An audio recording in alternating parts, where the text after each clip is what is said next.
اس کی کوئی سزا ہے بھی یا نہیں، I don't know. May be Khawaja Asif کا میں آپ کو دکھا دیتا ہوں. خواجہ آصف نے اپنے حلقے میں کیا کیا.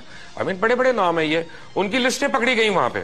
لسٹیں کیا، پہلے سے ایک ہی آدمی پوری لسٹوں پہ الگ سے انگوٹھے لگا رہا ہے، وہاں پہ پکڑی گئی، وہاں پہ بلوا بھی ہوا، لیکن کوئی کیس ہوا نہیں. کیا کینڈیڈیٹ کو پکڑا گیا؟ نہیں. ہوا کیا؟ کینڈیڈیٹ جیت گیا. پھر عجیب اتفاق ہے کہ پاکستان میں ایک شہر ایسا ہے کہ ہر شہر میں ووٹ کا تناسب پڑتا ہے کہ جی 65,357 ووٹ پڑے ہیں، اور اس شہر میں کیا ہے 1,92,000، 1,76,000، 1,80,000، کوئی آڈ نمبرز میں آتا ہی نہیں ہے، ایون میں ہے. یہ عورت کو دیکھیں، یہ اس کے ہر انگوٹھے پہ مور لگی ہوئی ہے. یہ کتنے مورے لگا کے آئی، اور یہ پریزائڈنگ آفسر ہے بائی دا وے.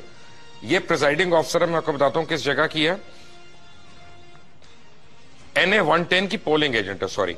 اور یہ وہاں کی پولنگ ایجنٹ ہیں، اور یہ ماشاءاللہ بڑی شعلہ بیان بھی ہیں.